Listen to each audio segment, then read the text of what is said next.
Good morning, guys. Remember, like, subscribe, and welcome back to another episode of Barham Engines.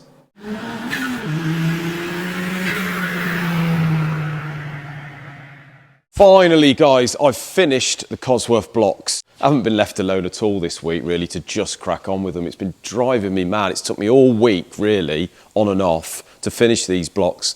So we've got the two down here that are going back to Ireland. So just to recap, we've got the 6 long studs, refaced the top of both of them, rebored one of them, and that's it. Just cleaned them, really. So the one for the gentleman in France, that is all done by just honing the bores, which I'm going to do any minute now. But just to recap, that is the 10 long studs we've done on there. Refaced the block, obviously, because we put the ductile iron liners in there and bored that back to standard. So yeah, fairly lengthy job. 22 long studs I've done this week, amongst other things. So yeah, a bit of a nightmare, really. Right, guys, reference the Lamborghini. Just a bit of an update. I said to you in the last video that we were going to be changing from Lamborghini genuine, Lamborghini main dealer. We're going to be going to an independent specialist. I have spoke to the specialist and he has allowed me to mention him. So his name is Ricky. His company is called RE Performance over in Swindon. Now Ricky is an R8 V10 and Lamborghini V10 specialist. I've actually been watching Ricky from watching Matt Armstrong's channel. I started watching Ricky's channel, really impressed with what he does. Looks very professional. He obviously gets involved with building these engines, doing the twin turbo conversions like Matt Armstrong's, and yeah, really happy for my car to go to him. So I thought, I know he's a busy guy, I'll send him a message, just say what the situation is and who I am and what have you. And literally 10 minutes later he rang me up, really friendly, you know, helped me with what I should be spending and this, that, the other. He sent me a quote for, and it's way cheaper really than the main dealer. And I would expect that he's got a lot more passion than them guys. But so yeah, that's where it's going. I did say to Ricky while I was on the phone to him, I said, look, I have had this thing in the back of my mind where I'd quite like to put an exhaust on the car. One, I want to sort of free the car up really. I think that they're a bit restricted. I've heard some horror stories on the old 5 litres about them sucking in the cats and destroying the bores. 2, it's got to be for the noise, let's be honest. I don't want the thing drony all the time. What I enjoy most about that car is the downshifts, the mid-revs, not nailing it about. I'm not really interested in that. We all know how fast they are and they're way too fast. They're like a motorbike really, they're way too fast for the road. But it's those downshifts, it's that crisp noise. And speaking with Ricky, he said, get one with the electronic valve. You can switch it shut and it sounds nice and, you know, non-drony down the motorway or whatever, or just cruising around, taking the missus out. But when you want to go out on a Sunday afternoon, just press that button, it can be a little bit leery. So very kindly, Ricky has put me on to one of his contacts at Larini Exhausts. So I sent them an email yesterday and they very kindly, a couple of hours later, they've got back in touch with me and said that they'd spoke with Ricky and yeah, I am who I say I am. You know, we've got the channel, they know that, and they want to do some sort of deal on an exhaust. Ricky is very happy for us to go up there and do some sort of collaboration, just have a look around his place and maybe do a video. So yeah, really happy, guys. So Larini are going to be doing a deal for us on one of their systems. It's a GT2 system with the electronic valves and yeah, should be fantastic. So really looking forward to getting that installed. We get the car back, we can get it over to him and get that exhaust on. Can't wait to show you guys. So made some good progress today, really. It's Thursday afternoon, just about to go home. We've got the Cosworth here, where we've had to 6 long stud it, rebore it, reface it, go through the rods, obviously size them, balance them, check his camshafts out, which are perfect. Supplying pistons, we've had to put the piston pockets in there, machine the tops after a dummy build and get them the right heights as we do. We've faced 2 flywheels, he's got 1 spare, and we've balanced the crank assembly. And we've ground the crank, which is there wrapped up in that towel. So he's coming tomorrow from, I think it's the Midlands way. He's coming to pick this up tomorrow morning, so looking forward to seeing him again. This CVH here, we've got this all pretty much done now. That was a rebore, reface, and do the head and what have you, regrind the crank, balance that, similar to that really. We've got Paul and Isaac back in the morning. We are only here for half a day tomorrow, guys, and we're going to be going in the kit car. As you can see, we've got that back now. We're going to be going to Castle Combe Circuit. So like I said in a previous video, if you're over by Castle Combe on the Saturday and you want to come over and say hello to us, please feel free to do so. We'd be really pleased to see you and meet you if we haven't already before. But the kit car. So we got this back from Tom today. Now, the plan was Tom was going to do us a silencer, pretty much twice the length of that, to try and quieten it down. But unfortunately, the parts are not arriving till tomorrow, and he just can't guarantee that it's going to be done in time. So he didn't want to go hacking up the headers to fit that in if it's not going to be ready. So we're going to do that next week, and we're going to have to take a risk on this thing being quiet enough for Castle Combe. I have me doubts at the minute, but you'll see in another video, I'm sure. But what he's done in the meantime, guy, because this thing was, as they say, hanging low. You can see he's put it up now above the bottom of the body. He's made a nice little neat bracket there, that bracket that sort of goes onto the bottom of the car, nice and stiff. So hopefully that's one sort of issue solved. Last time we did a track day, he did pick on that sort of hanging down there, and I was a bit worried about it fracturing the headers, to be honest with you. But yeah, unfortunately we couldn't have that finished, but as you can see, I've given it a nice clean, ready for tomorrow. Clean the trailer, got all that done, but you'll see us in the morning, I'm sure, as we get loaded up and get the van loaded up with our tools and what have you, ready to go. Really excited. And we're going to be doing a little bit of a special at the weekend, more than likely Sunday, guys. So you'll still have Monday's video, but more than likely Sunday, we're just going to do a bit of a special video on our antics away with the track day, really. So if you're interested in that, don't normally do it on a Sunday, but make sure you join us there for that. Right then, Paul. Take 2, now we've took the radio off. Yeah, so we just basically wasted 2.5 minutes of our lives. We got good practice. Yeah, so we'll start again. We've got a big crankshaft in a vice. I've got a very big crankshaft with the soft jaws on. Yeah, soft jaws on, yeah, just for all the haters. Protect the crank. Okay, so what are we doing here? Right, I'm putting the crank bungs back in the crank. Right, crank bungs. Explain. Bungs. Right, these bungs. These bungs here. These bungs screw in. So we've got 1, 2, we've got 6 here. So and there basically, we're on the end. These bungs are here. When they drill the crank, yeah, you have to have these holes in so you can drill the drill through, basically. Right, so we're on about here drilling. It's obviously the crank's fed through the main for the oil, and they cross drill it at an angle down into the main from the big end. And you've got a little hole down here as well. And then obviously you've got the holes here to feed the shells. So that's what Paul's on about. The big holes there that go down into the main. So we've cleaned this crank thoroughly, TFR, brake cleaner. Yeah. Blew it out with an airline. John's polished the journals, so we're not going to get any sort of crap falling back in. Okay. So what we're going to do now is Hell-dite these threads. Right. And basically bang them in. So what's the Hell-dite, mate? Hell-dite is here. I don't know whether I've ever...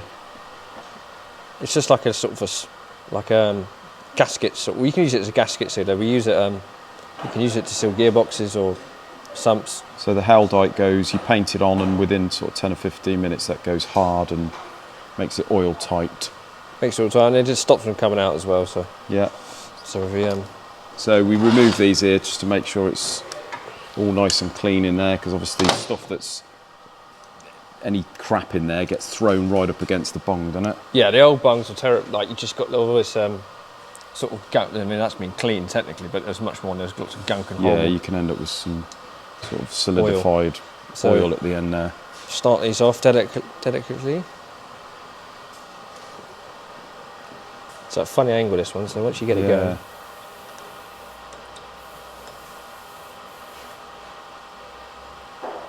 Oh, look at that. Look at that.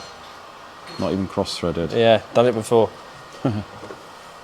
So do these go in tight? Is there a torque setting, or do you just Not a torque literally setting. FT? It's just when they go tight, basically. So Are they a parallel bung, or are they tapered? they are parallel bung. They're not tapered. So they just go to the end of the thread, do they, in the crank? Yeah, it's just going tight now. So that's fun. That's not going to come out now. So you see the Hell-Dites all sort of gathered up around the edge, and that will go hard then. And so that's number 2 or number 3 we've done. So we've got another 3 to do.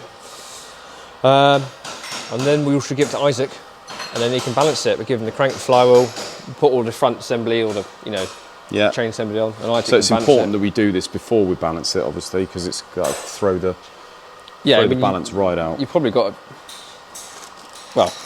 you've got a few grams each bung, so yeah, it's going to throw it right out. So we'll give it to Isaac, and then next week we could even put the crank in the block. Lovely job. It'll be exciting. Excellent. Right, so let's have a little look, see what Isaac's doing. Right, mate. So all right. What's happening here? What we got? So we got it's a Series 1 Land Rover engine, and had a bit of a fight with it, but managed to get the pistons and crankshaft out now. Okay. So what Land Rover is this? This is an early... It's one of the first ones, I think. It's the first, so is it petrol, diesel? Petrol. Petrol. I think John said it was 1948 or something like that. Oh, really? Yeah. Is there any, found any horrors or just standard stuff, really? Nothing awful, really. It's all... The usual grotty stuff when you're stripping it down. Yeah. Yeah, very grubby. The shells and that don't look too bad. No, they looked all right. Head face, let's have a little look. Well, it's obviously been blowing a gasket, but I mean, these things just blow on and on forever, don't they? Yeah. So you're trying to get the rocker shaft off? Yeah, rocker shaft off, but it's sort of glued itself on a bit. What, onto the studs? Yeah. Big hammer. Yeah. Probably the best way, isn't it? Yeah, that's it. But yeah. So no disasters. Trying to get a few bits painted up as well. And yeah. Has John had a look for bits for this? Can you get bits still or no? I expect you probably can. Yeah. They were fairly common, I suppose, weren't they? But yeah, I expect so at one point. Yeah. But yeah, we certainly haven't seen one before. I haven't even seen Ed before. Weird things. Interesting. Looking forward to seeing this one all cleaned up, and yeah, I'm hoping the Vapor Blaster turns up soon so we can get maybe this one in there and a bit of a tester. Good. Yeah. Right guys, so a bit of an interesting job here on the milling machine this morning. We get these covers from Smallridge Brothers, a local company. They bring these over, probably sort of 1 or 2 at a time. They've bought 2 in at the moment. Now, I know that what sits on here is an oil pump, and this is basically this cover here. The base of the cover is the plate for the oil pump, and as you can see, it gets very, very scored, so that's no good whatsoever. So what we have to do, obviously saves, you can imagine how much a new one of these covers are going to be for the sake of an oil pump. So we face this over here. So what we have to do is we have to make sure, usually on this cutting head here, we normally have it, this is exaggerated, but we normally have it a bit like that, just so it's cutting always on the front edge a bit, and you get a bit of clearance on the back.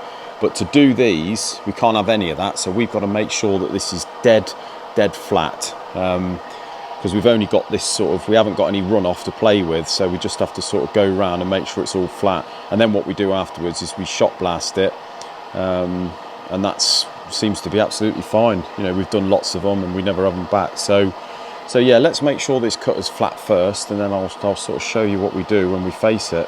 So guys, as you can see, we're all loaded up. We've got the kit car on the back of the van, and I must admit the Barum orange themed rig is looking pretty trick, if I do say so myself. So all we've got to do now is we've got to get the ratchet straps on. We're continuing the orange theme with these orange straps, so we're going to get these on the wheels. We'll just have a little look around here. The car is all prepped, diff all seems to be good, although the front of the diff does seem to be leaking a little bit of oil. But what I think it is because we've filled it up to the maximum, and in this vehicle the diff seems to be sort of sloped forward like that, so I think we've got a bit of oil sitting against the front seal. But yeah, all seems to be working all right, drives nice and straight. Now, as I said to you, we haven't got the long silencer on yet, but to be honest with you, it's fairly quiet. It's a standard motorcycle exhaust, so I don't see why it shouldn't pass the noise test. So fingers crossed there, we're going to be all right. Now the only thing I have done is we've got some cling film there, which is actually wrap, that is, that we put it on with some rubber bands behind just to keep the centre console and the dash watertight really on the way up there, because I remember once we went to Perranporth, we got there and there was water had sort of sat in the bottom of the dash, got past the seal and the thing didn't work, which was very irritating. More so for the shift lights not working really.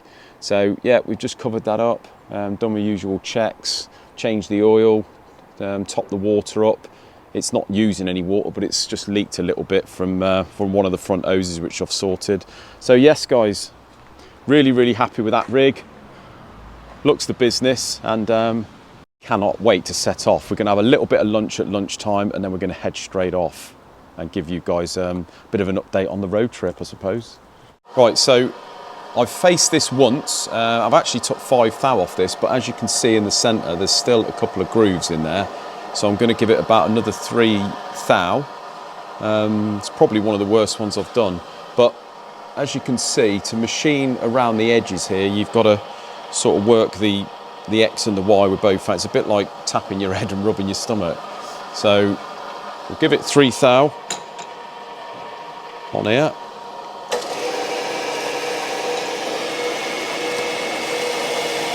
And you've just got to be careful not to plough into any of the casting on the outer edge.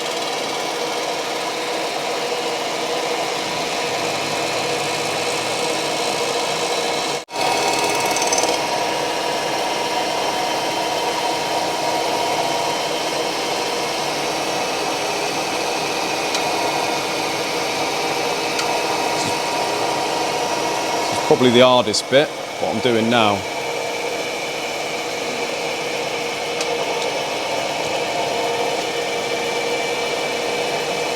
So just going around here is probably the hardest bit.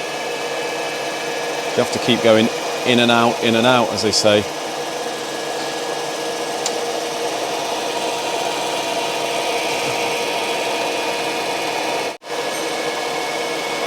And there we go guys. One casing done. You can see now around the centre there's no wear marks there at all now. All you can see is the faint sort of marks from the cutter, but they're you can't feel them at all. But what we do now is we put these in the bead blaster and just bead blast that surface. That's how they like them. And yeah, that one's all done. Well guys, thanks ever so much for watching, and remember we will be back Sunday for a special episode on our track day. But until then, thanks ever so much for watching. We'll see you in another one. Take care.